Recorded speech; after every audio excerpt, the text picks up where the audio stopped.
निधि और सुनिधि दोनों जुड़वा बहनें थीं। बचपन से ही दोनों में बहुत प्यार था। एक दूसरे के साथ रहना, खेलना, हंसना, बातें करना, पढ़ाई भी एक साथ करना, एक से कपड़े पहनना, एक साथ तैयार होना। उन दोनों की जोड़ी को देखकर मोहल्ले और रिश्तेदारी के लोग बहुत तारीफ करते थे। पर स्कूल में उन दोनों को लेकर थोड़ी परेशानी चल रही थी, जिसके लिए उनकी क्लास टीचर उनके पेरेंट्स से बात करना चाहती थी। निधि, सुनिधि, कल पेरेंट्स टीचर मीटिंग है तो अपने मम्मी पापा को बोल देना। हम बोल देंगे। निधि और सुनिधि दोनों स्कूल के गेट से बाहर आ जाते हैं, पर सुनिधि निधि से कहती है, निधि, तुम मम्मी पापा को पेरेंट्स मीटिंग के बारे में बिल्कुल भी मत बताना। मुझे पता है मैम मम्मी पापा से हमारी क्लास अलग करने की बात कहेंगी। हाँ, तुम ठीक कह रही हो, ये तो मैंने सोचा ही नहीं। अगर हम दोनों की क्लास अलग अलग हो गई तो हम दोनों अलग हो जाएंगे। ठीक है, मैं मम्मी पापा को कुछ नहीं कहूंगी और तुम भी मत कहना। निधि और सुनिधि अपने मम्मी पापा को टीचर पेरेंट्स मीटिंग के बारे में नहीं बताती। उनकी क्लास टीचर उनकी मम्मी को मार्केट में मिल जाती है और पेरेंट्स मीटिंग की बात करती है। तब उनकी मम्मी को पता चलता है कि काफी दिनों से टीचर उनसे मिलना चाह रही थी। आपको पता है इन दोनों की टीचर आज मुझे मिली थी, पर इन दोनों ने इसलिए नहीं बताया ताकि इन दोनों की क्लास अलग ना हो जाए।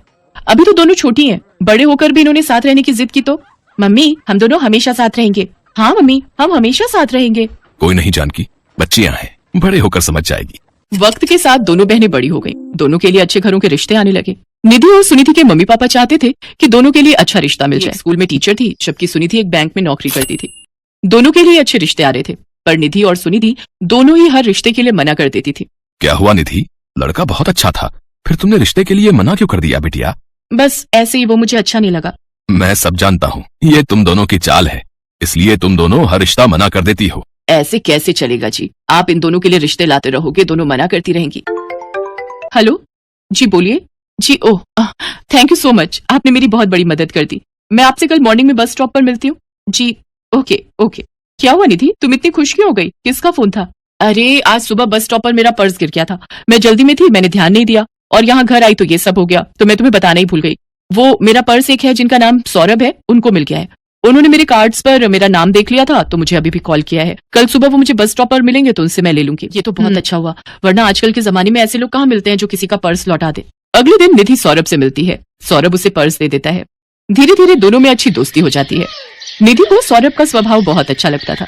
एक दिन सौरभ ने निधि से कहा, निधि मैं तुमसे शादी करना चाहता हूँ, मुझे तुम बहुत पसंद हो। सौरभ, मैं तुमसे शादी नहीं कर सकती, सॉरी, मुझे माफ करना। हम अच्छे दोस्त बनकर रह सकते हैं पर शादी नहीं। पर निधि कोई तो वजह होगी जिस कारण तुम मना कर रही हो। सौरभ, मैं वजह नहीं बता सकती। अच्छा मुझे देर हो रही है, मैं चलती हूँ। निधि सौरभ को प्यार तो करती थी, पर वो सौरभ से भी ज्यादा अपनी बहन सुनिधि को प्यार करती थी। निधि सौरभ से शादी के लिए मना कर देती है और घर आ जाती है। कुछ दिन से निधि बहुत उदास थी। सुनिधि ये सब देख रही थी। निधि, तुम मेरे लिए अपने प्यार को क्यों छोड़ रही हो? तुम सौरभ से शादी के लिए हाँ कह दो। नहीं सुनिधि, हम दोनों बहनों ने हमेशा साथ रहने का वादा किया था, इसलिए हम अगर शादी करेंगे तो उसी घर में करेंगे। जुड़वा भाई होंगे, हम जुड़वा बहनें उसी घर में शादी करके जाएंगे। अपनी बेटियों की बात उनके माता पिता सुन लेते हैं। वो दोनों चिंता में पड़ जाते हैं। निधि और सौरभ को मिले कुछ दिन बीत चुके थे। एक दिन निधि अपने कमरे में उदास बैठी थी, तभी उसके फोन पर सौरभ का कॉल आता है। सौरभ, मैंने तुम्हें मना किया था ना, मैं तुमसे शादी नहीं कर सकती, मेरी कुछ पर्सनल वजह है।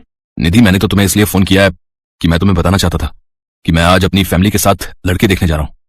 लड़की मुझे पसंद है और मेरी फैमिली भी उससे पसंद करती है। ओह अच्छा, तुम्हें वो लड़की पसंद है? चलो अच्छी बात है, कॉन्ग्रेचुलेशंस। ओके बाय, रखता हूँ। निधि की आंखों में आंसू आ जाते हैं। तभी उसकी मम्मी आवाज लगाती हैं, निधि बेटा, सुनिधि कब की तैयार हो चुकी है, बुआ जी के घर फंक्शन शुरू हो जाएगा और हम देर से पहुंचेंगे तो अच्छा नहीं लगेगा। माँ, मेरा जाना क्या जरूरी है? मेरी तबीयत ठीक नहीं है। निधि देख यार, पहले ये साड़ी बांधकर मैं दुखी हो चुकी हूँ, ऊपर से तू ड्रामे मत कर, जल्दी से तू भी ये साड़ी पहनकर तैयार हो जा। निधि और सुनिधि फंक्शन में जाने के लिए तैयार हो चुकी। उनके पापा किसी के साथ घर में एंट्री लेते हैं। आइए आइए भाई साहब, आओ बेटा। और आप सबको घर ढूंढने में कोई परेशानी तो नहीं हुई? निधि देखती है उसके सामने सौरभ और उसकी फैमिली खड़ी है, पर सौरभ के साथ हूबहू उसका हमशक्ल एक और लड़का भी खड़ा था जो बिल्कुल सौरभ का जुड़वा लग रहा था। अंकल, ये मेरा जुड़वा भाई गौरव है, कल ही लंदन से वापस आया है। अच्छा, जिनके बारे में तुमने बताया था। हाँ हाँ, नमस्ते अंकल। भाई साहब, हमें तो अपने दोनों बेटों के लिए जुड़वा लड़कियां मिल जाएंगी, ये हमने कभी सोचा नहीं था। बिल्कुल जी, दोनों बच्चियां कितनी प्यारी हैं। सौरभ बेटा, इनमें से निधि कौन है, मिलवा दो। अब तक निधि और सुनिधि कुछ भी नहीं समझ पा रही थी। बुआ जी के घर फंक्शन में जाना तो एक बहाना था, और सौरभ ने जो फोन किया था कि वो लड़की देखने जा रहा है, सच तो ये था कि वो लड़की निधि ही थी। निधि सुनिधि के पिता सब कुछ बताते हैं। एक दिन निधि के फोन पर सौरभ का फोन आया था। उस समय निधि वहां नहीं थी। निधि के पापा ने सौरभ का फोन उठा लिया था। तब इस बारे में कि निधि और सुनिधि जुड़वा बहनें हैं और वो जुड़वा भाइयों से ही शादी करना चाहती है, इस बारे में पता चला। और चांस की बात ये थी कि सौरभ और गौरव भी जुड़वा भाई थे, पर सौरभ और गौरव ने ऐसा नहीं सोचा था कि वो दोनों जुड़वा बहनों से शादी कर पाएंगे। पर शायद उन दोनों के संजोग ऐसे ही लिखे थे। सब लोग इस रिश्ते से बहुत खुश होते हैं। निधि और सुनिधि दोनों बहनें गले मिलती हैं। दोनों की खुशी का ठिकाना नहीं था। एक ही मंडप में निधि और सुनिधि दुल्हन बनती है और धूमधाम से दोनों जुड़वा बहनों की शादी दो जुड़वा भाइयों से हो जाती है।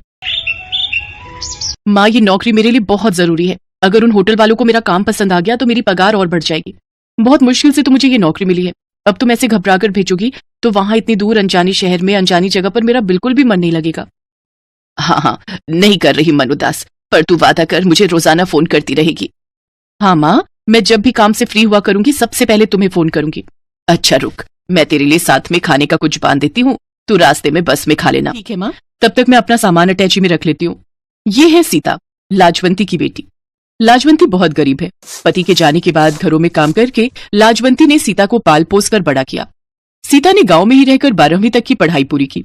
सीता आगे पढ़ना तो चाहती थी, पर पिछले 1 साल में लाजवंती की तबीयत बहुत खराब रही, जिस वजह से सीता ने अभी कॉलेज की पढ़ाई के लिए अपना विचार बदल लिया और नौकरी ढूंढने लगी। सीता के बचपन की सहेली आशा की कुछ समय पहले दिल्ली के एक होटल में नौकरी लगी थी। आशा जब गांव आई तो सीता ने अपने बारे में भी बात की, तो आशा ने उसकी भी नौकरी उसी होटल में लगवा दी। अगले दिन सीता नौकरी के लिए दिल्ली पहुंचती है। होटल में आशा उसे सब कुछ समझा देती है। सीता खूब मेहनत के साथ होटल में नौकरी करने लगती है। शहर के बहुत बड़े व्यापारी मिस्टर जगन्नाथ जी की बेटी गीता आज शाम अपना जन्मदिन मनाने के लिए हमारे होटल में आ रही हैं। सभी स्टाफ को उनका पूरा ख्याल रखना है। जगन्नाथ जी की बेटी गीता को किसी भी बात की कोई तकलीफ नहीं होनी चाहिए, क्योंकि वो पहली बार हमारे होटल में आ रही हैं। समझ गए?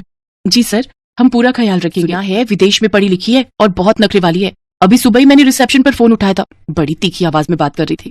हमें तो बहुत ध्यान रखने की जरूरत है। अगर जरा से भी शिकायत का मौका मिला तो मैनेजर का गुस्सा तो मैं जानती हूँ, फालतू का भड़क जाते हैं। अच्छा चल, फिर तो हम बहुत ध्यान रखेंगे। अरे माँ का फोन आ रहा है। हेलो, हाँ माँ। हेलो सीता, जन्मदिन की ढेर सारी बधाई मेरी बच्ची। थैंक यू माँ, मेरे जन्मदिन पर आपका आशीर्वाद मेरे लिए बहुत महत्व रखता है। आज सीता का भी जन्मदिन है। ये बात सुनकर सभी स्टाफ के लोग सीता को जन्मदिन की बधाई देते हैं। अरे सीता, आज तुम्हारा भी जन्मदिन है। Happy birthday. Happy birthday Sita. वैसे सब किस्मत की बात है। एक तरफ आज तुम्हारा जन्मदिन है जो तुम किसी और के जन्मदिन की तैयारी कर रही हो, और एक तरफ वो लड़की जिसका आज जन्मदिन है, वो कितनी किस्मत वाली है कि वो इतने बड़े होटल में अपने बर्थडे को सेलिब्रेट कर रही है। कहते हैं सब कुछ किस्मत से ही होता है। अब ये सब छोड़ो, अपना अपना काम करते हैं, बहुत सारी तैयारियां करनी है। सीता, तुम्हें मैनेजर साहब बुला रहे हैं। हाँ मैं अभी आती हूँ। सीता मैनेजर के पास जाती है। सीता, तुम्हें मैं एक स्पेशल ड्यूटी दे रहा हूँ। गीता मैडम के वेलकम के लिए तुम्हें गेट पर ही खड़ा होना है। जैसे ही वो एंट्री लेंगी तुम उनके साथ रहोगी और देखते रहना कि उन्हें किसी भी बात की कोई कमी ना हो। और एक काम करो, अपनी ड्रेस की जगह कोई अच्छी सी स्मार्ट ड्रेस पहन लो ताकि और अच्छा इंप्रेशन पड़े। जी सर। सीता को होटल के गेट पर ड्यूटी मिल जाती है। सीता के पास अपनी तो कोई अच्छी ड्रेस थी नहीं, इसलिए आशा उसे अपनी सुंदर सी ड्रेस दे देती है। सीता तैयार होकर गेस्ट के आने का वेट कर रही थी, तभी एक आदमी उसके पास आया। आपको वहाँ गाड़ी के पास कोई बुला रहा है। ओह, कहीं गीता मैडम आ तो नहीं गई? मैं गाड़ी के पास जाकर देखती हूँ। जी चलिए।